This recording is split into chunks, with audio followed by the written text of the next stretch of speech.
आज आपण मोड आलेल्या मुंगाची झणझणीत भाजी बनवणार आहोत।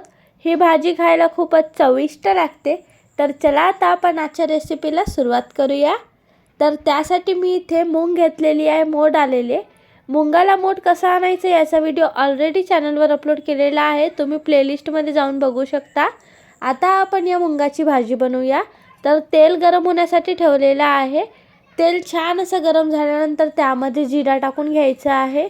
मी आज ही भाजी शेगडीवर बनवत आहे।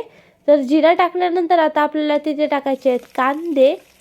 तर मी इथे एक मोठा कांदा कापून घेतलेली होती। कांदा टाकल्यानंतर आता आपल्याला या कांद्याला छान असं परतून घ्यायचं आहे आणि कांद्याला छान असं शिजू द्यायचं आहे। काही वेळानंतर बघू शकता कांदा छान असं शिजलेला आहे। आता आपल्याला इथे मसाल्याचं वाटण टाकायचं आहे। मसाल्याच्या वाटणचा व्हिडिओ ऑलरेडी चॅनलवर अपलोड केलेला आहे, तुम्हाला प्लेलिस्टमध्ये मिळून जाणार। मसाल्याचं वाटण टाकल्यानंतर मसाल्याच्या वाटणला सुद्धा छान असं शिजू द्यायचं आहे। बघू शकता या प्रकारे मसाल्याचं वाटण छान असं शिजलेलं आहे। आता आपण याच्यामध्ये टमाटर टाकून घेऊया। तर मी इथे एक मोठ्या आकाराचा टमाटर कापून घेतलेली होती, जो आता इथे टाकून घेत आहे। टमाटर टाकल्यानंतर या टमाटराला सुद्धा छान असं परतून घ्यायचं आहे आणि टमाटर शिजू द्यायचं आहे। काही वेळानंतर बघू शकता टमाटर छान असं शिजलेला आहे।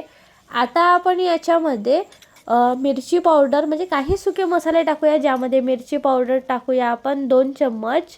तर मी इथे तेज बनवत आहे भाजी म्हणून 2 चम्मच मिरची पावडर टाकलेली आहे।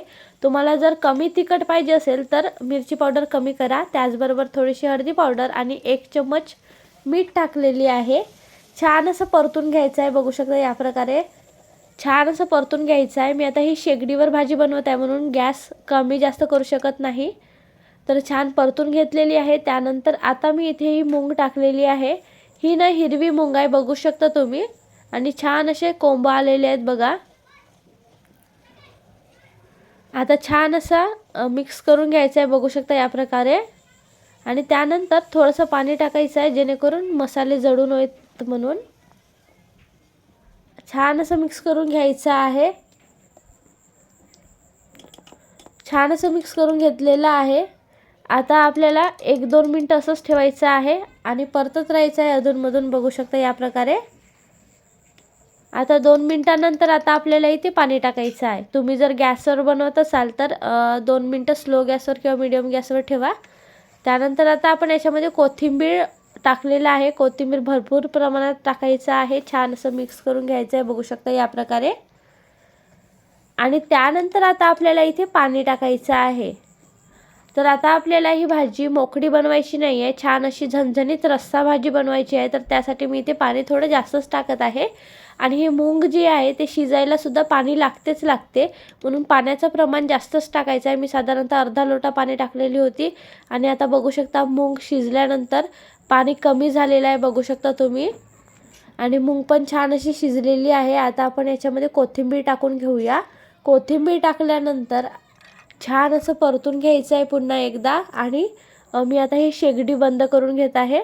शेगडीवर 15 मिनिटात ही भाजी शिजलेली आहे। जर गॅसवर बनवत असाल तर फुल गॅसवर बनवाल तर 15 मिनिटात शिजूनच जाणार, आणि स्लो मीडियम गॅसवर बनवलात तर साधारणतः 20 मिनिटं लागू शकतात। आता बघू शकता मी ही भाजी वाटीत काढून घेतलेली आहे आणि किती मस्त दिसतंय बघायला, अगदी झणझणीत झालेली आहे ही भाजी, बघू शकता तुम्ही। खूपच चविष्ट लागते ही मुंगाची भाजी। एकदा तरी या पद्धतीने मोड आलेल्या मुंगाची झणझणीत भाजी नक्की ट्राय करा।